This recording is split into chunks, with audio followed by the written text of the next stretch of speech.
What's up, everybody, and welcome to the HexxedPhenom Gamescast, the show that goes live every Saturday and brings you the video game news you need to know each and every week. Like I said, it goes live every Saturday on youtube.com/HexxedPhenom and on podcast services around the globe, places like Spotify, Apple Podcasts, Google Play, really any podcast service of your choosing. I'm one of your hosts, Joshua Wojcik, aka HexxedPhenom, and I am joined by the abstract rocker, JP. JP, how you doing, man?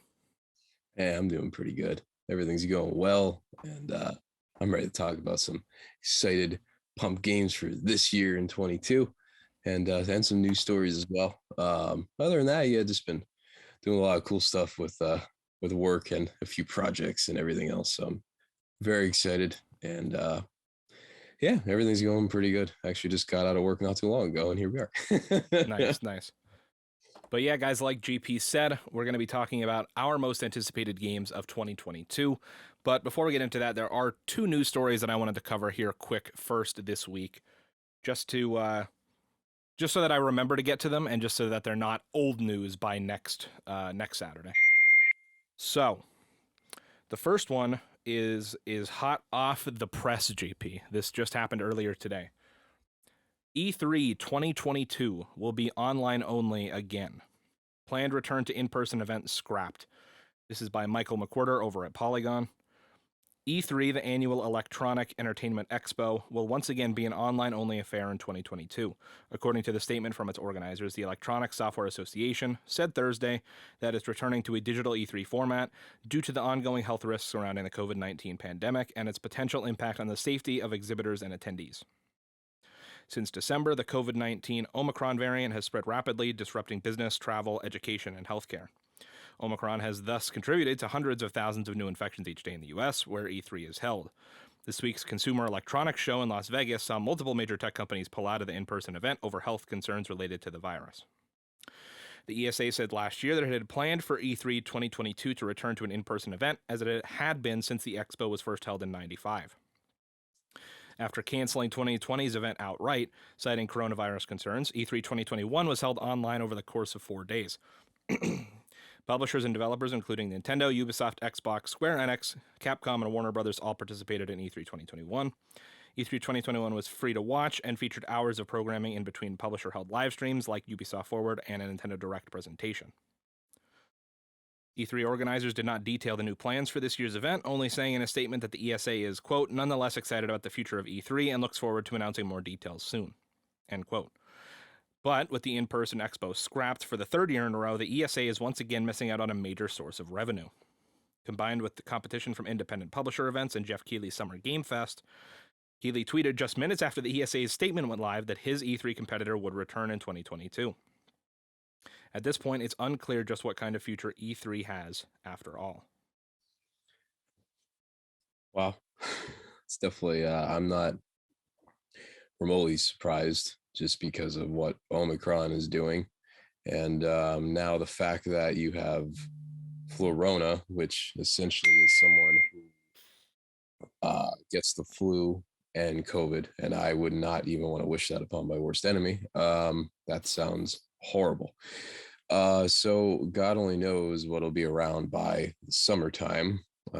Something tells me another variant will probably be there, but we'll just see what happens. It's kind of like a day-by-day thing anymore.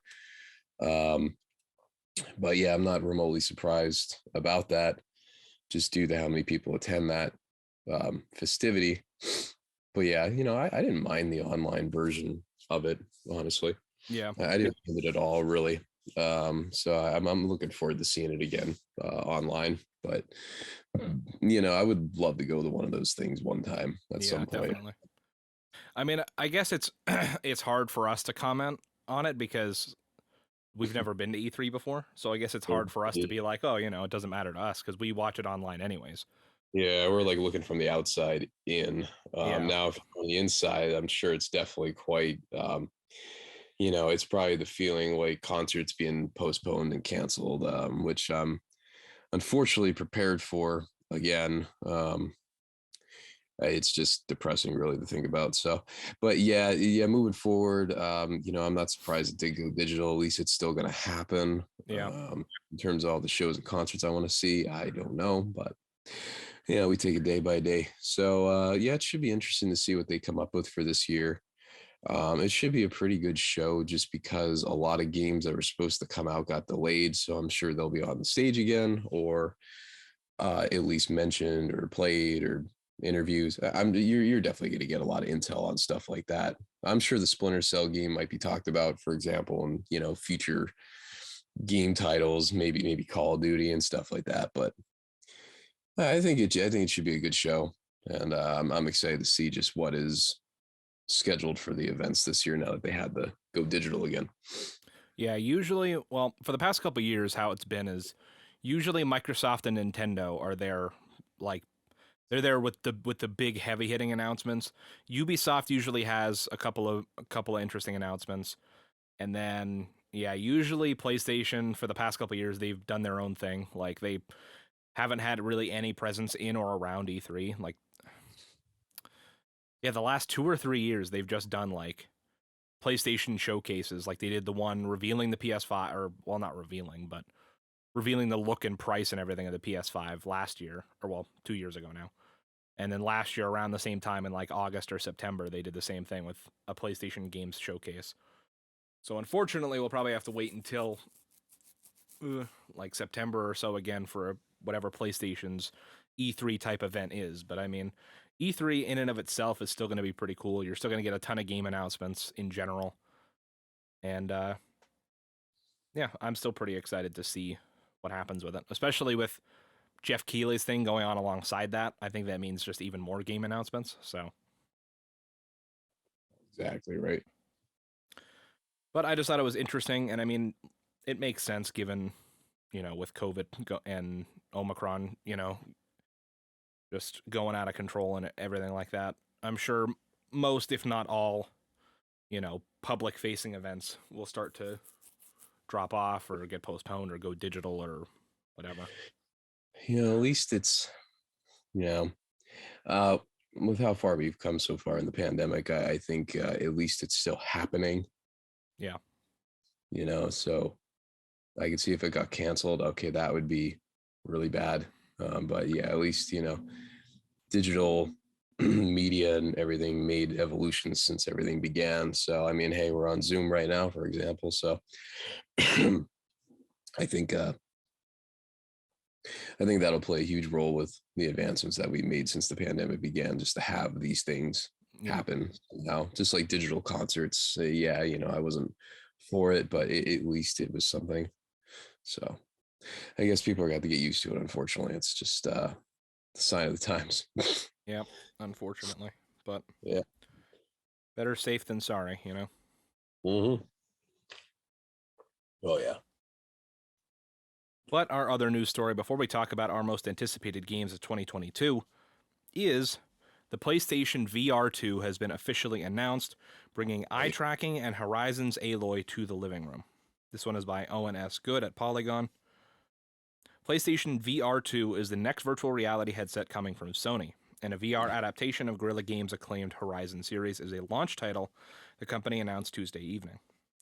Launch dates or windows for either product were not given. Horizon Call of the Mountain is being developed by Guerrilla and Sony's newly acquired Firesprite Studio, the makers of the Playroom series for PlayStation 4 and PlayStation VR. The game will use the new PlayStation VR 2 Sense controller, along with new sensory features that the headset can deliver, to provide a more lifelike and immersive feeling of playing virtual reality games, Sony said. PlayStation VR 2 will use headset-based controller tracking, which abandons the need for the PlayStation camera.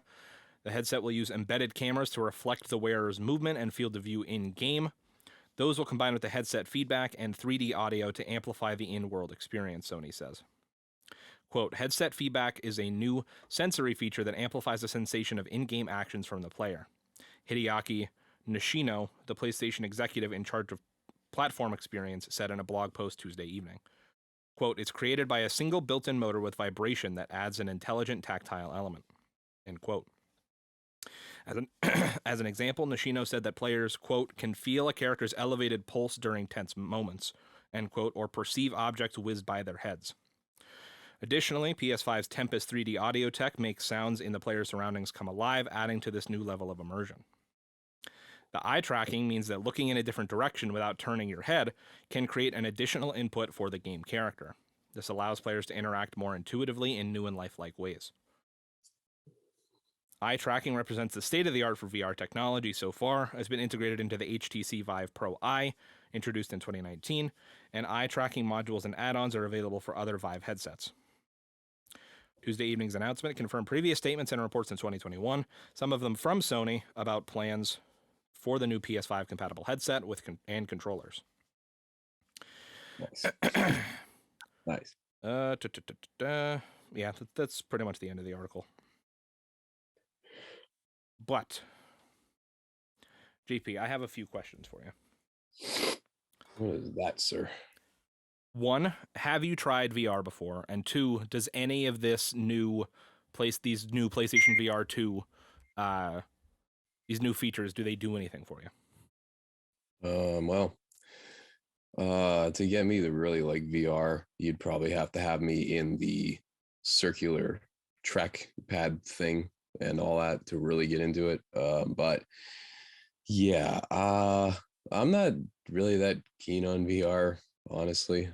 It's cool that people like it. It's a different way to experience gaming, but it's not really my cup of tea. But if it was the full immersive experience and that running trackpad circular thing you could be in, I think I would enjoy it a hell of a lot more as a hobby. I wouldn't remotely even take it seriously. I would just play it here and there. But it's a lot. It's a decent amount of money. But if you want that experience, I guess you're gonna take that experience for what it is. I would probably even back like in the evolution of like doing VR with PlayStation Move and stuff like that. I didn't even care then, and I kind of really don't care now. It's just cool to see. It's cool to see them making advancements in it, though. I don't know. Like I know a lot of friends that say it's going to take over physical games, and I just don't. I don't see that remotely, but.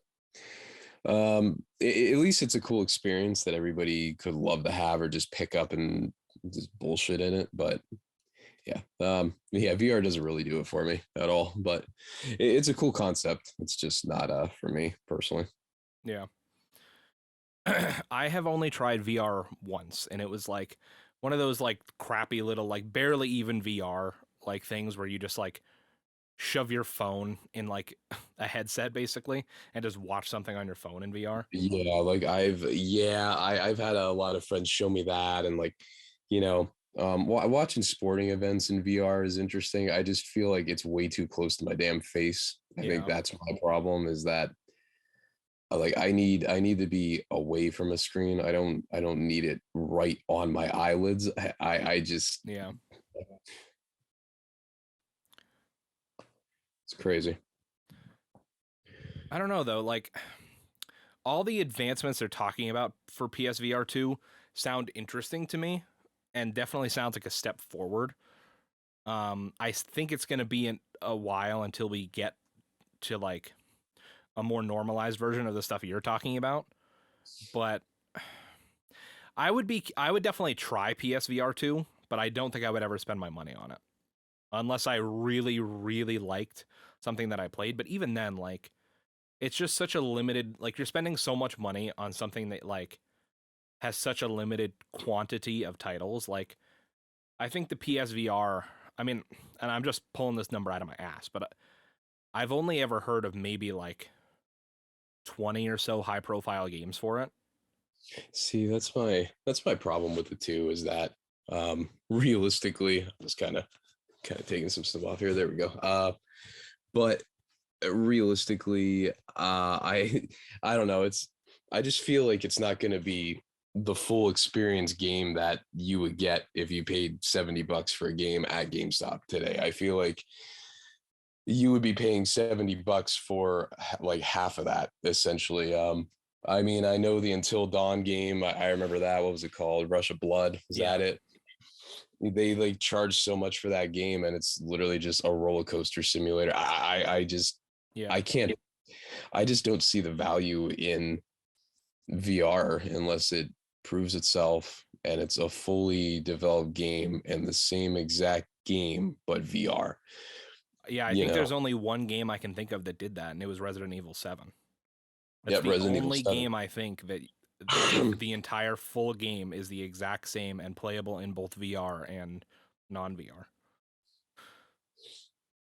But outside of that, I mean, there are some like full-fledged games developed exclusively for VR, but even then, it's still going to be a shorter experience than, you know, pretty much almost any other game you're going to buy. And I'm not saying that I want like a VR game that's like 100 hours or something, but I also feel like if I'm going to spend $400+ on a headset plus the price of this game, I would like it to be something more than a 2 or 3 hour, roller coaster experience. And I know that's not the only, VR game available, but that's just the easiest one to pick from. But Exactly right. It's just, I don't know. VR literally needs to make a lot of steps up to even remotely hold a candle to normal games. It's just like, I remember another game was the Paranormal Activity game. God, that game is atrocious. It's that whole series is fucking atrocious though. But I was just thinking maybe because it was like $45 that, damn, maybe this might be a step up in terms of like how much content you get. And it was a shit show. It's just crazy, but hopefully they evolve some stuff down the road. But yeah, like I said, for me to actually even remotely consider it a serious form of like gaming, it would have to be a whole experience and not just putting a goggle thing on my head. It would have to be everything. yeah. And I mean, we'll see what this Horizon based launch title looks like. I'm interested to see how they treat that, and I think that could be a good sign of things to come from PSVR 2. But yeah, I mean, we don't know the price of this thing, but it sounds like from the specs that they're talking, there's no way it's going to be any less than $400 when it comes out. And I don't exactly feel like spending an additional, basically buying an additional PlayStation 5 just to play a couple of VR games. So Exactly. Oh man, it's going to be interesting. I like checking this stuff out. It's not like I walk in a block, but it's just, I don't know, until I see something that's like, oh yeah, that's cutting edge. Right now it just seems like the same shit but played out a different way. It's, I guess we'll see. This headset and all really seems interesting, so we'll see. I'm sure that'll probably be at E3, but so we'll definitely figure that out at a later date, I guess. Yeah, I'm sure there'll be more news as we get later into the year. I wonder if it'll actually come out this year, because I wonder if, I'm sure the chip shortage will have a significant impact on the actual launch of this thing, but we'll see. We'll see what happens. And of course, we'll let you know once we know more. So, JP, are you ready to talk about our top most anticipated games of 2022? Bet your ass I'm ready. Oh, it's gonna be one hell of a year in gaming, especially with the stuff that's on my list. Because it's not, there's stuff on here that's not confirmed, but it's coming. But it's gonna be interesting.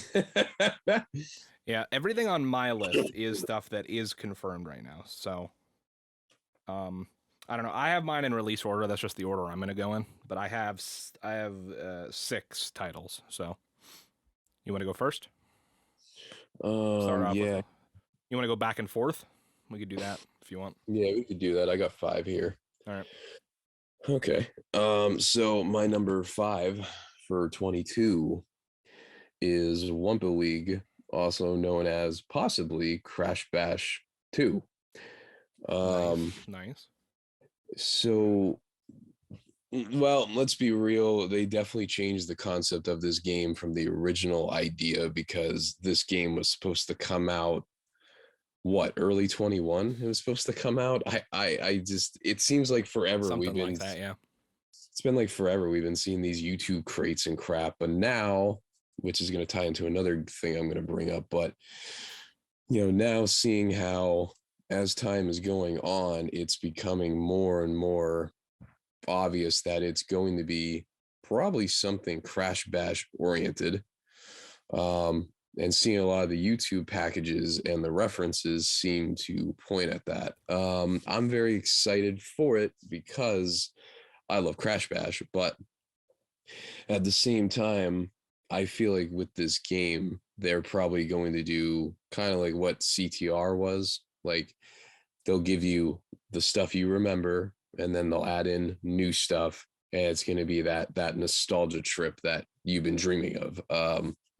So that's why I would definitely put that on my number 5, because I just want to see what it is, because we know it's a Crash Bandicoot PvP, and there's been so many references made to it for about 2 years now, maybe 3, that I just kind of want to see what in God's name it is, like from the name reference to the color scheme, the token, the mallet, like the Wumpa fruit. Like it just seems blatantly obvious that it is going to be something about Crash Bash. And that's why I'm going to put that on my number 5, because god damn, it's kind of weird knowing that Crash Bash came out almost 22 years ago.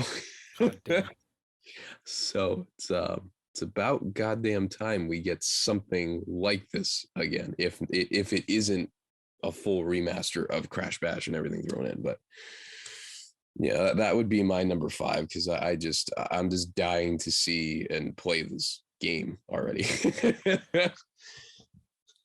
God, if it's anything like Crash Bash or a Crash Bash remaster or whatever it ends up being, I already know I'm gonna rage so hard, but I can't I wait for still you want to to play it so much. embolism. Oh God. Oh man. Oh man, if that happens, we got to make a brand new Crash Bash series, because we never formally Definitely. uploaded our finished series. But that was a good time getting to like 105% or something like that. Definitely, definitely. Yeah, I didn't put that on my list because, like I said, I just went through like an official games release calendar and I just picked off of that. But yeah, I mean, I would say this is like one of the industry's worst kept secrets at this point, that Wumpa League is happening. We just don't know when or even what it really is, because it's changed concept so many times. But yeah, anything Yeah. Crash related, I'm excited to play. So, Oh yeah, that's what's up, man. but like I was saying, I just have mine in release date order. So the first one up on my list is going to be Dying Light 2, which comes out February 4th. And man, it's been It's such a also, long time since Dying Light 1, but I am so fucking hyped for this game. I think it's crazy because we were game sharing when Dying Light 1 came out. Yeah. And it's crazy knowing that Dying Light 2 is the thing that really made my brain go in the hyperdrive going, wow, I need space immediately. I forgot it came out February 4th. I thought it was late February.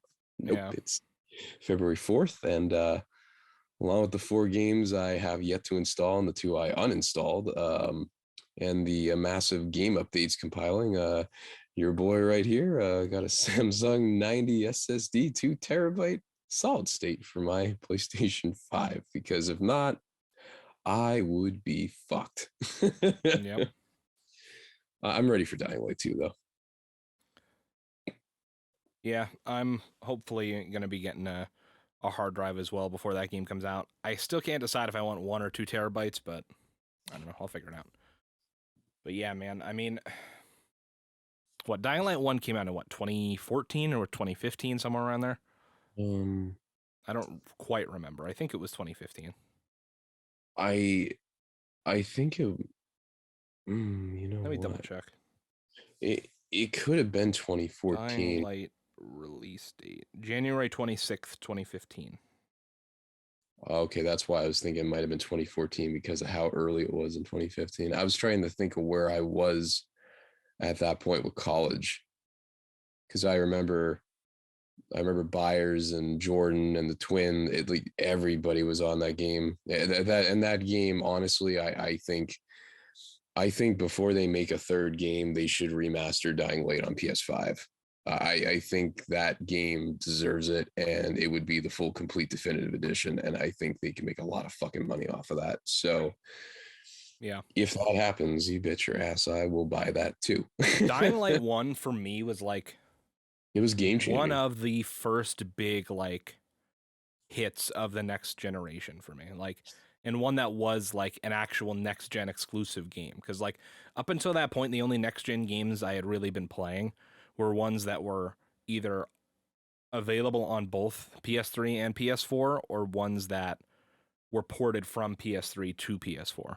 So Dying Light literally was one of the first like next gen exclusive games that I think really hit and really struck like high for a lot of people. And I loved I loved Dead Island. And the crazy part was this was the team that broke away and they took the ideas for for Dead Island 2. They took the ideas and they made it their own, and then they did Dying Light. And that was like the big FU to the, I think, Deep Silver, whoever was on Dead Island. And since then, I think Dead Island is absolutely just Dead Island's absolutely dead. There's no way. Remember when we got that Dead Island 2 trailer like 8 years ago, and then we haven't heard anything since then? Remember when we got that trailer and they showed really rough ass footage and it was the worst thing I've ever seen? God, It was literally just a CG trailer of a dude walking on a fucking boardwalk with a bunch of zombies behind him. yeah. And then they ended up showing gameplay of like an alpha build and it was a disaster. Oh, I And never even saw that. oh God, I will find it and send it to you. It's a fucking disaster. So I gave up on Dead Island and I became a Dying Light guy. Those were my boys. So I'm really excited. I don't know if I'm gonna get Dying Light 2 right at release because I just want to see what happened because there was a lot of shit around this Yeah, game. that's And definitely. I don't want to buy something that it might damn well be a disaster that Yeah. they are saying is great. I just there's too many games in the past that did that to me that I will not Oh, do that 100%. to. 100%. But yeah, I'm excited. It is on my list too. Yeah, I'm hyped about this game, but it very much is like a cautiously optimistic type of thing. Because, like you said, there was, and granted, yes, I mean, COVID definitely played a part in it, but this game did have a lot of delays and like Yeah, then you periods got where we would get a trailer and then we would hear nothing for like 10 months. And then they would be like, oh, hey, we're still working on the game. And we'd be like, okay. But yeah, yeah, and so then the stories come out that they had to rebuild the game, and I just want to see what's real, what's bullshit, because this has yeah. been on for way too long. But Yeah, and I yeah, mean, granted, they were supporting the first Dying Light for a really long time, but yeah, and granted, I don't know how big their team is, but I mean, it's been, by the time this game releases, it'll have been, what, 7 years since the first game came out, exactly. so we'll see. But JP, what is the next game on your list of most anticipated games for 2022? Well, it's Dying Light too. Oh, That's why I'm like, it's on my list. I just pull it out like an ace. Dying Light too. But yes, that is it. Man, and obviously we just talked about it, so yeah. that's my number 4. And and like I said, they are sitting on a fucking gold mine if they just remaster Potential gold everything mine, yeah. in Dying Light and just put it back out and take a little break, come back, make Dying Light 3. It's kind of like Rockstar with Red Dead Redemption, because that game series needs a redemption because the second game just completely drugged the whole series down with morale on that. And like I said, we'll probably get an RDR remaster before an RDR 3. I'd like to hope so, because there's a lot of lost ground to be covered, Arthur. Well, by God, Arthur. I gotta play. So what is your number 3? My number 3 is, or well, technically, no, this is my number 2, right? Yeah, okay. So, my next entry on the list is Horizon Forbidden West, which comes out February 18th. So, this is, of course, the sequel to Horizon Zero Dawn, which, oddly enough, at the beginning of the show, we talked about this new VR game in the Horizon universe that they're doing, which will be a launch title for the PlayStation VR 2. But this game, Forbidden West, is the direct sequel to Zero Dawn. And I've been actually replaying Zero Dawn on my stream, which if you guys want to check that out, it's youtube.com/HexxedPhenom. I've been playing through it, trying to get ready for, or refamiliarize myself with the story for Forbidden West. And I gotta say, this game is hard carried by how fun the combat is, because the traversal is honestly not fun. So when I first bought Zero Dawn I bought it like a week after the game came out in 2017. And I remember playing it and loving it, but then I remember putting it down because it had the same problem to me that Red Dead Redemption 2 had. And that's that Simulation. that the actual gameplay and story are great, but that just traversing around the huge map took so fucking long for no reason. And so I remember putting it down and not playing it for like 2 years. And then I just picked it back up again in like 2020 or 2019. And that's when I went back and finished it, loved the story, platinumed it, all that stuff. But going back to it, I still think that the traversal is really bad.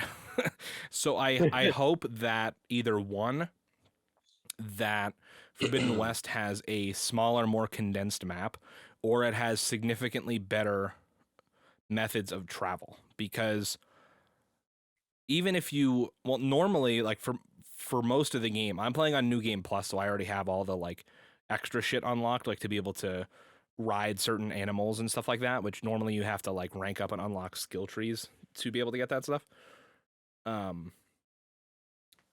But even then, like, even if you're riding on the fastest animal in the game, which I honestly think all the things you can ride go the same speed, I don't think it matters, but it's still just slow and painful. Like, I mean, case in point, on stream, literally as soon as the stream started, I'm like, okay, I'm going to go to this mission. It's like 2,000 meters away or whatever the in-game measurement is. And it literally took me, no joke, like the first entire hour of me streaming to get from where I started to where I wanted to be to start the one single mission. And now, granted, yes, I did stop purposefully once to explore a cave, which took like 10 minutes. And then a couple other times I got attacked by animals and had to stop riding and kill all these animals. But still, the fact that it took me an hour to get from point A to point B is an issue, and that's one of the reasons I stopped playing Red Dead 2, and it was one of the reasons that I stopped playing Horizon Zero Dawn in the first time. So I really hope the second game has better traversal, and if it does, I think it could potentially be my game of the year next year. RDR2 just like great story. Honestly, I don't know if you ever went on YouTube to watch like the quote unquote movies of games. RDR2 is a really damn great movie. I never watched through the full Red Dead Redemption 2 like movie, but it's really cool. I do know a lot of the like really cool story points and stuff. Yeah, like RDR2 I think is a great game, but it completely fell from grace because of the simulations. Like it just, the majority of the fans were like, what is this? And then the online was a disaster. It's just, after the story, it all fell apart. It's sad because of how long people waited for that. And thank God I didn't waste money on that game. I got it as a gift, but I do feel bad for the person who gifted it to me. But yeah, we'll see what happens. Yeah. But I think I went on long enough of a rant there. JP, what is your next most anticipated game for 2022? So my number 3, and it involves the title, it's Tony Hawk Pro Skater 3 and 4. Nice. Along with Wumpa League, Tony Hawk has been heavily influenced, and there's still more things coming out. In recent, I think the past week or two, a lot of the devs are starting to, they started referencing code. Like they literally started saying 3. And then like random people will be like, oh man, I gotcha. I feel 4. And like they just started hinting at like inside lingo, and they started putting numbers and references to the actual title. The YouTube gift boxes say Crash and Tony Hawk are a match made in heaven, which really makes me wonder if Crash Bandicoot and friends are going to be in these games or something, because why would you bundle them together and send these to all these YouTubers? There has been confirmations from artists that were in Tony Hawk 3 and 4 that their songs have been licensed for a new game. I wonder what that could be. This could be from Goldfinger with Spokesman. This could be 96 Quiet Bitter Beings from CKY, Tony Hawk 3. So it's pretty obvious of what is going to happen. Red Hot Chili Peppers made a reference to their song. Who else from Tony Hawk 4? One of the big names, I think AC/DC made a reference. I think they literally just they I think like they had a interview and they were talking about what 22 holds, and they're like, 22 holds a lot of new stuff and a lot of old. It might involve a skateboard. And I'm like, okay. So we kind of have a confirmation of 2 songs from each game that are licensed and ready to go. And then there's new artists and stuff like that have been saying, oh yeah, well, we're going to be in a new Tony Hawk game that's coming this year. And yeah, so it's pretty obvious the writing's on the wall. It's been 2 years since Tony Hawk 1 and 2. They stopped support on Tony Hawk 1 and 2 a long time ago. So it's pretty obvious that their minds are somewhere else. And they already have the engine built. All you have to do is just make the new content. So I'm assuming they've been sitting on this for a little longer than they wanted, but it seems like this will be the year. And I think it will be just as damn good. Honestly, I think it's going to be better than Tony Hawk 1 and 2, because for me, I loved 1 and 2, but 3 and 4 is where the series really started to gain a lot of traction, try a lot of new things, keep a little bit of the old and a lot of the new. And then we all know what happened next was Underground. So I'm sure that's on the horizon at some point. But as a huge Tony Hawk fan and just a nostalgic trip, I'm literally ready. There is a rumor that it will be September of 22, just like September of 20 was Tony Hawk's Pro Skater 1 and 2. We'll definitely see what happens though, because those games usually came out in late August, early September when they released back in the day. So, and the thing is too, that also hints at it. Tony Hawk Pro Skater 4 came out 20 years ago at the end of the summer. Holy shit. So it's another anniversary, just like Tony Hawk 1 and 2. Tony Hawk 1 came out around that time, back at its anniversary. So there's an anniversary thing tied in here with the 20 year. So I think they're going to keep the ball rolling and keep doing games every 2 years to celebrate anniversaries or something like that. So we'll see what's going to happen, but I'm basically stoked because, like Wumpa League, why would they send these boxes out with Tony Hawk and Crash Bandicoot all over it and talk about a batch and a match made in heaven? And didn't they also reference that that they've been baking something special for us or something in that same box? They made some something reference like that, yeah. But they've been up to something, which is why they gave them the cooking supplies. Canadian Guy A is the video that I've seen of this box. And I saw another guy go through it. I'm pretty sure they referenced that they've been making something very special, and I think that's what we're going to see come out of this. But that is my number 3. What about you, boy? All right. Well, I think I realized I made a fatal mistake somewhere, because in shit. I guess it's not fatal, but in me trying to be, analytical about this and only looking at games with official release dates, I literally somehow missed on my list the game I am very much most hyped for that is supposed to be coming this year. So what I'm going to do is I'm going to just rapid fire through like 2 or 3 of these games that I have on this list to make room for that one big game later on that I want to talk about. So right now, I'll quickly talk about Gran Turismo 7 and Forspoken. So Gran Turismo 7, very much excited for that. I loved Gran Turismo Sport. I loved, I don't remember which one I owned. I owned a Gran Turismo on the PS2 that I also really loved. I want to say it was like 3 or 4. Don't remember which one. I think it was 3. But I'm a sucker for racing games. I would consider myself kind of a car guy. So definitely excited for that. I loved using that game's version of photo mode, basically.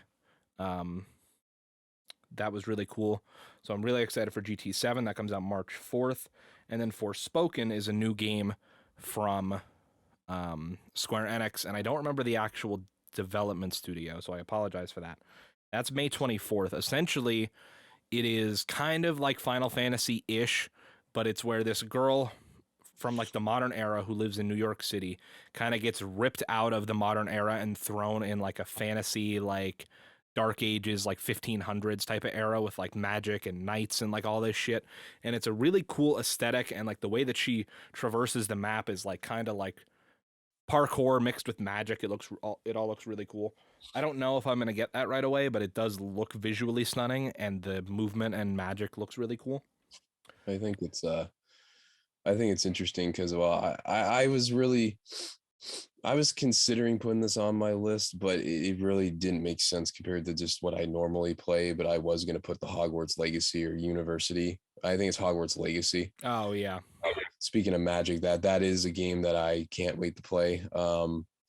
J.K. Rowling's a piece of shit, but very true. We all know this. So I love that they're going around to screw her out of royalties, and I hope she rots in hell. But I'm excited because that will be the first quote unquote Harry Potter game that I play since the Sorcerer's Stone on the PS1. And I'm very excited because that game looks incredible. As you were describing that, I'm like, damn, I'm like, yeah, that makes me think of that. But yes, just as a little sub note, but yeah, that I was considering putting that on my list, and I'm like, wait a minute, I don't normally play these games. I'm like, yeah, maybe this shouldn't be on my list. There's way bigger titles, but yeah. Well, one other thing I'll mention before we move on really quick, and I don't think it's coming this year, but just off the back of you mentioning Tony Hawk, I will throw Skate out there. We don't know what the hell is going on with this new Skate game. I don't think it's going to be, I doubt it's going to be ready this year, but whenever that does come out, I'll be there. I'm honestly concerned that they're going to fuck the whole thing up, because I am too, because it's EA, but and they don't know what people fucking want, and they're probably going to do a remaster and not a sequel, and that's immediately going to piss people off. But no, I'm like 99% sure they've confirmed it is a brand new game. I'm hoping, and I'm not into this series much, but I hope for fans like you and buyers and everyone that it's exactly what you want. It's just I worry. Oh, GP, I hope it is too, buddy. But I hope it is too. I heavily worry about it just because EA just fucking sucks. That's another factoid outside of Rollin. But yes, EA fucking sucks. Yep. And I could see why they fully win the Golden Turd Award, and they probably will keep that going strong. I forget how many years. No, I think Activision takes the cake this past year. I don't know. Wait, when are the results going to be? When are they usually? I don't even know if they still do it. I have no idea. Damn it. That would be like the ultimate thing. It's like EA is really shitty, but then Activision isn't innocent either. So it's like, who is the shittiest of the shit? Yeah. We'll see, but yeah. I hope it works out for you guys whenever the fuck that game finally happens. I hope it does too, JP. Yep. But JP, what is your next most anticipated game? My next anticipated game is a series that is very nostalgic to me, and it's something that was announced a few months back with no release date, along with quite a few other games I'm interested in from this company, which is THQ Nordic, by the way. And this is MX versus ATV Legends. This game is built for next gen. It is the best of everything they have ever fucking done in the MX ATV series, probably from planes, dirt bikes, monster trucks, cars, off-roading, chaos, stunts, open world challenges, everything. And once again, THQ Nordic has knocked it out of the park. Honestly, there's a shot at 2K, but I really would love to see THQ Nordic take the rights to WB, because I don't think the game's going to be any fucking good. But going back to MX versus ATV Legends and how good THQ Nordic does, they've done the SpongeBob remaster. They're doing this. They've done Destroy All Humans. Destroy All Humans 2 is coming out, reprobed. It seems like they are going back in time and they are restoring the faith of all these series, and they're bringing them into the modern light. MX vs. ATV Legends, I think, is going to be just like that. And I will honestly, if THQ Nordic's making the game, there's not many developers I will literally sit and pre-order a game for anymore, but I think they will definitely be one of them. It seems like they can do no wrong. They really just try, and if they fuck up, they fix it. So, I think they have a very good formula, and I really can't wait to raise hell, do stunts, fly, whatever. It's just gonna be it's just gonna be so nostalgic and so modern at the same time. I'm fucking ready, man. Ugh. Yeah. I definitely was addicted to MX vs. ATV Unleashed on the PlayStation 2. And I just remember, like, me and my buddy Mark would always go back and forth in, like, the freestyle events and always be trying to one-up each other's freestyle scores, or, just going around, like, some of the free roam areas and just doing random stunts and, like, crashing into each other and, just, like, trying to do, like, the most like, just trying to basically wreck our character in the most obscene way possible and just stupid shit. And Right. I'm not 100% sure if I'll pick up this game at launch. I'll wait for reviews and, see what fans think of it. But if it's anything like Unleashed, it would definitely be, at the very least, a fun nostalgia trip, if nothing else. But I honestly haven't really played a game since the PS2 era of those games, so I really don't know what they've been like or what their track record is since then. But I'm definitely at least excited to see that the series is still going, at the very least. Honestly, to tell you the truth, um, it's a game that's very true to its form. The game itself, in terms of the engine, never changed. It just evolved. And the world's got bigger, more detailed, and more stuff. So it's the same MXE TV that you'll remember. It's just with every installment, they essentially would do your average upgrades and then fuck around with some more stuff. It just kept building and building, and here we are, MX versus ATV Legends. God, man, that's definitely the way to reignite a series that you have the IP for and haven't released something in quite some time. Yeah. It's the first game, I think, from THQ Nordic in the series that's actually, I think, built from the ground up. They might have had one other game out just to get their feet wet, but this is actually the full experience. All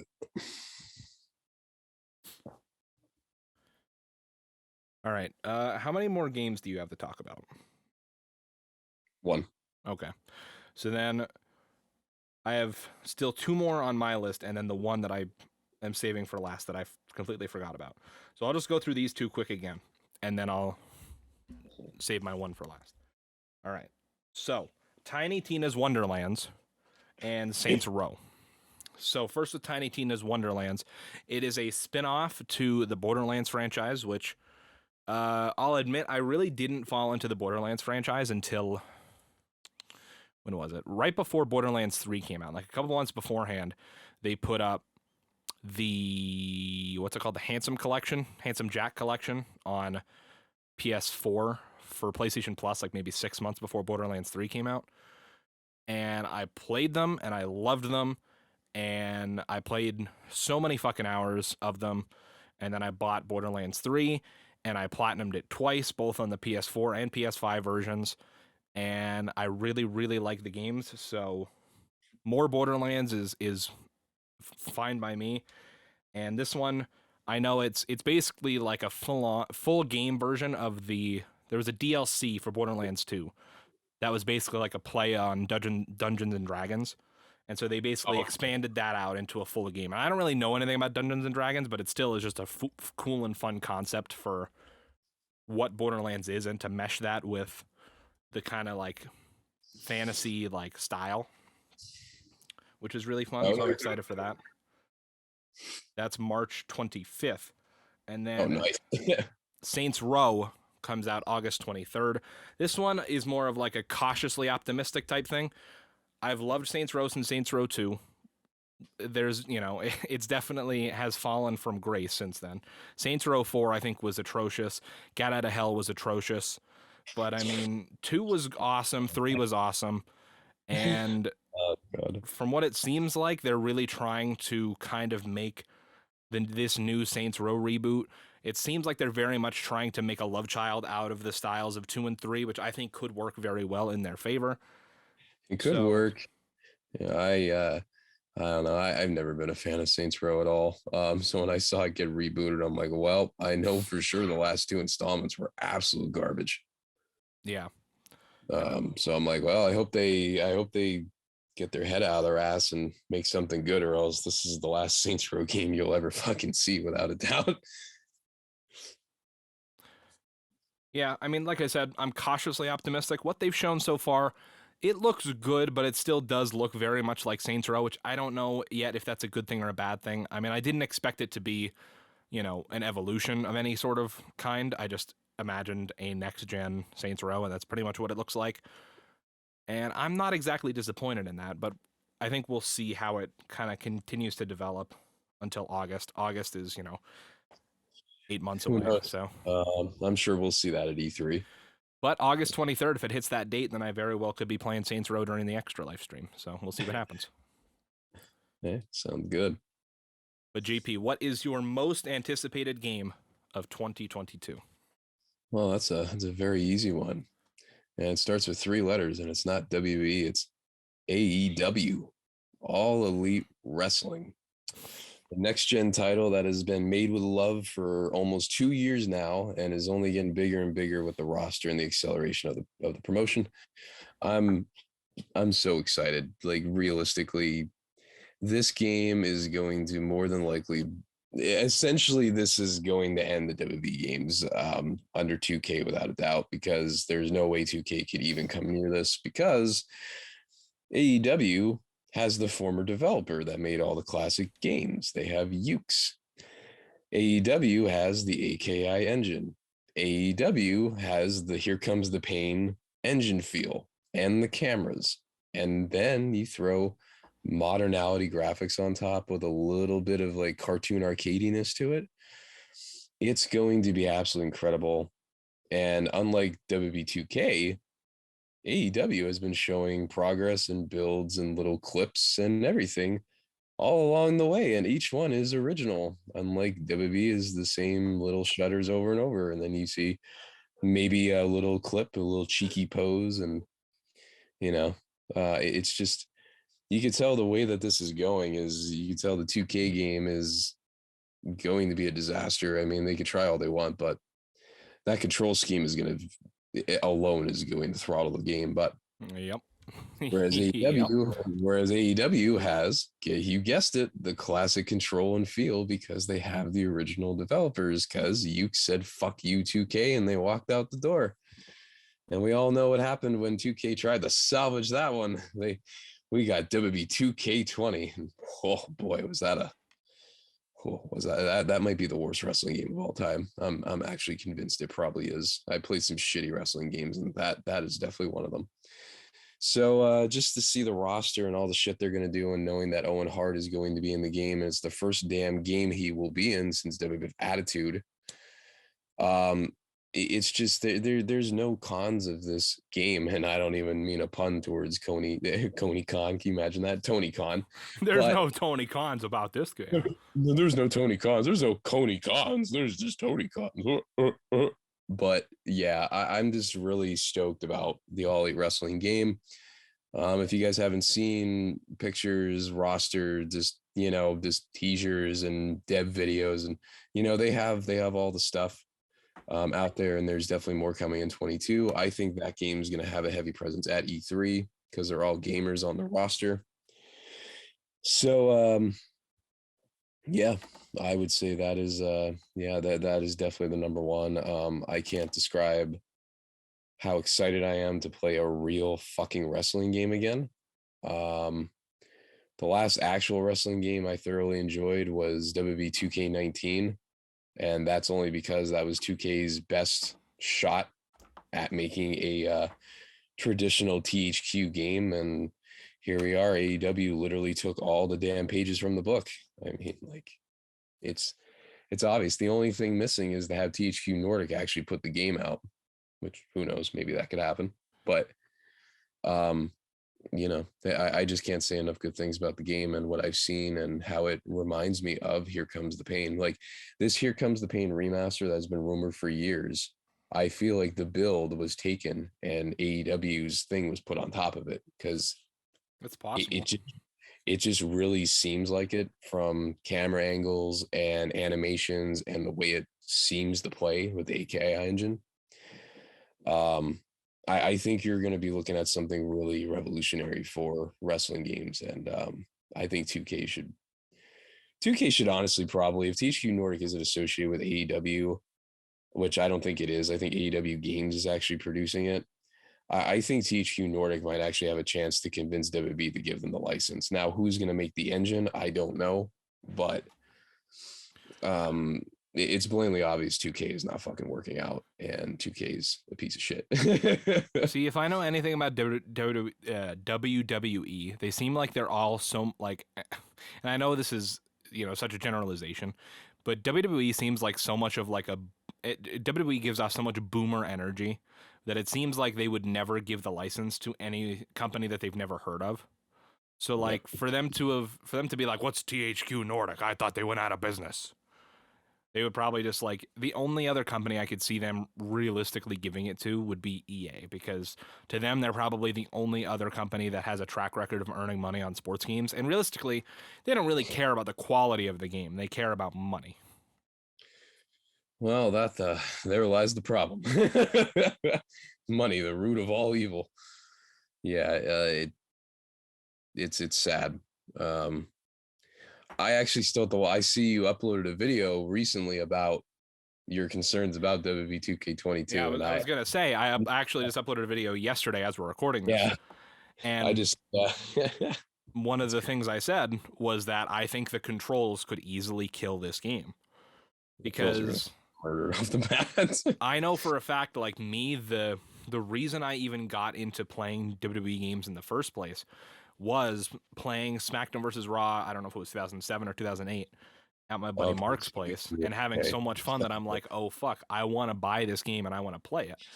But if I pick up a game and I can't fucking fathom the controls, I'm not going to be having any fun, and thus I'm not going to want to go and buy the game myself. So yep. Yeah, so you started playing when it was on the second gen of the controls. That, I gotta admit, it was controversial when it happened, but it really worked out, and people just had to trust THQ. Which now that 2K has the license, oh, you better believe everybody's like, wow, we miss THQ, and rightfully so.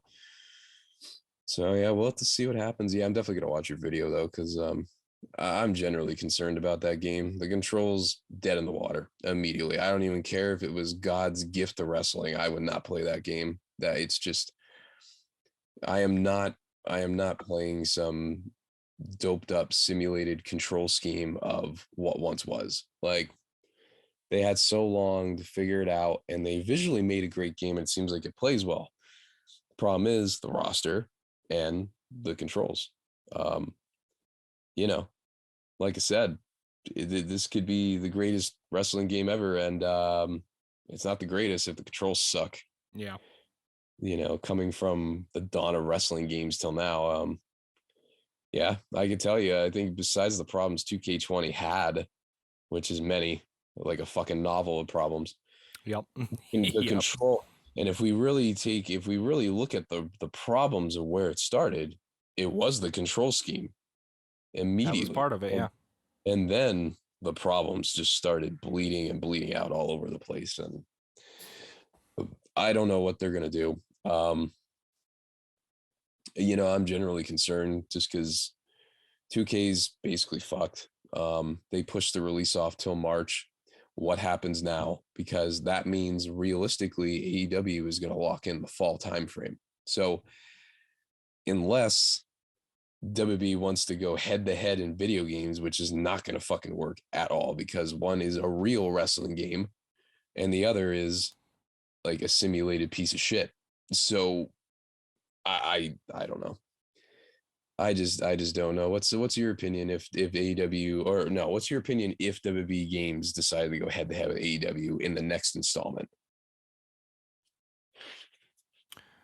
Um, I mean, I think given what we know right now, I think AEW would wipe the floor with them. They have the better roster, presumably. They have the better, like, more arcadey, like, gameplay, the simpler controls. Like, I think they have pretty much everything stacked in their favor. They got the Golden Boys that made the Literally, game. the only thing, and this is all subjective, the only thing that 2K I think would have over them, and this is would depend on who you ask, would be the like graphics slash art style, because Yeah, AEW is because very much going for a more cartoony, like kind of bigger, like more exaggerated visual style, while 2K is going for like, you know, what you see on TV. So depending on what you prefer with that, you could say one way or the other that one might have better graphics than the other, or, you know, better graphics, a better art style, whatever. But other than that, I think AEW objectively has everything else on their side. Yep, and realistically, I think that's the only chance that WB would do with THQ Nordic, because THQ Nordic would pitch the idea of we can try to rebuild that experience.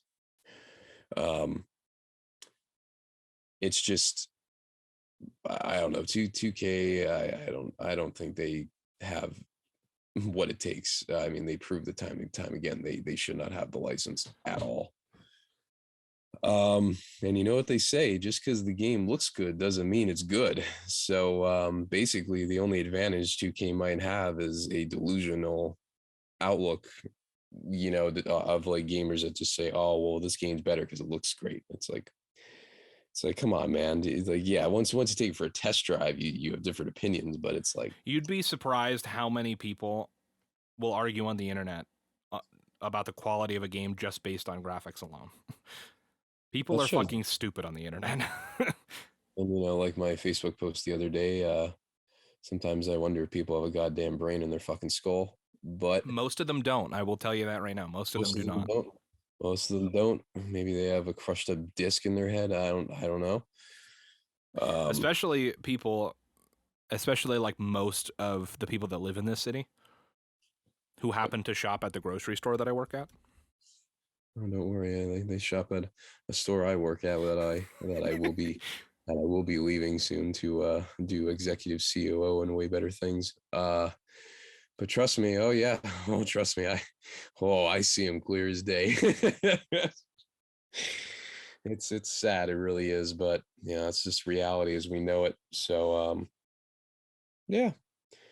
Other than that, yeah, that's my top five, top three, whatever the title of the video will be, for games I'm looking forward to.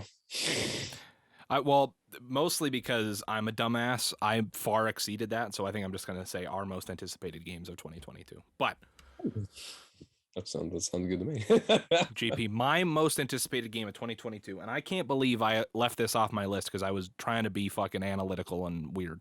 JP, my most anticipated game is God of War Ragnarok, and that Whoa. is supposed to be coming this year. I mean, from what we know, it will come at some point. There's no release window or release date. But in PlayStation's slate of games, it is their next game to release after Horizon Forbidden West. And I mean, I'm just going to have to assume that, you know, we're getting Horizon in February. I assume there's no way that God of War somehow gets punted out of this year. If I had to guess, I want to say April might be too soon, but April, I believe, I could be wrong. I believe that God of War 2018 actually came out on 420. I'm gonna double check that, but I believe it was 420 2018. God of War 2018 release date. Yeah, it was 420 2018. So, Oh boy. um, I don't think they would do 420 again. I don't even know if that would line up with the date. No, I think 420 is like a Wednesday or something. But I could see April. More realistically, though, I would say like a summer blockbuster game, so like a May or June, or it could be their big fall title, and there could be something in between Horizon and God of War. Um, Yeah, April 20th is a Wednesday this year. So, but could come out the day before my birthday, which is April 15th, but doubt Nice. it. But yeah, man, like I don't know. I know there was some sort of like controversy where people were mad because in the God of War Ragnarok trailer they were like, "Oh my God, they've been making this new game for 3 years and they are still using the same animation to get in the boat as the last game." And it's like, well, how many different ways can you come up with to get in a fucking boat? Like, of course they're going to use the same fucking animation. But I remember people making a whole fucking controversy about that. I'm just like, you people don't know how game development works, do you? Yeah, it's fucking crazy, man. But I'm But so like, fucking excited for Ragnarok. yeah, it's gonna be pretty cool. Like, I'm not even into the God of War series, but it's interesting how they evolved the series and rebooted it and brought it back to prominence in a modernality aspect. Like for me, I played a couple of the God of War games before 2018, mostly through PlayStation Now. And like I never really gave a shit about the story. I was just kind of like, okay, yeah, Kratos is pissed off and he's going to kill the gods, like great. But 2018 does still continue that, so he still feels like the same character, but he's definitely grown since the last time we've seen him, which chronologically would be God of War 3. And there's like an undetermined amount of time between the two games. I don't think they really specify, but I just think it's incredible how they took this one note character whose literal only emotion was anger and who Yep. yelled every single fucking line that he ever read, and took him and turned him into a father who's learning how to be a father and learning how to accept being a father, and but also trying to hide the fact that he's a god from his son, and then realizing that's a bad idea and how to balance all that. And it's just it's such a good story, especially considering what the character came from and what they turned him into. I just thought it was all incredible, and if they continue to build upon that with Ragnarok, which I'm sure they're going to do, it's going to be awesome. And plus the implications of Ragnarok, which is essentially like the apocalypse in Norse mythology, the end of times, essentially. And they've also confirmed that this is going to be the last God of War in the Norse mythology. So this is going to be some type of finale of this Norse era, and then they'll move on to other mythologies, I guess. They've teased other mythologies in God of War 2018. They teased Celtic, they teased Egyptian. I don't remember what the other one was they teased, but they definitely have places that they can go to from here. Nice, nice. But not to undermine all of the amazing games that I just talked about. But GP, I just wish it was 2023 because I want to play Spider-Man 2. Spider-Man 2. Yeah, I'm really excited whenever the fuck that's eventually gonna come out. The fact that the Candyman Tony Todd is Venom is really, I think I might, God, you as a horror fanatic and a horror junkie, I will literally pay $70 just to see that.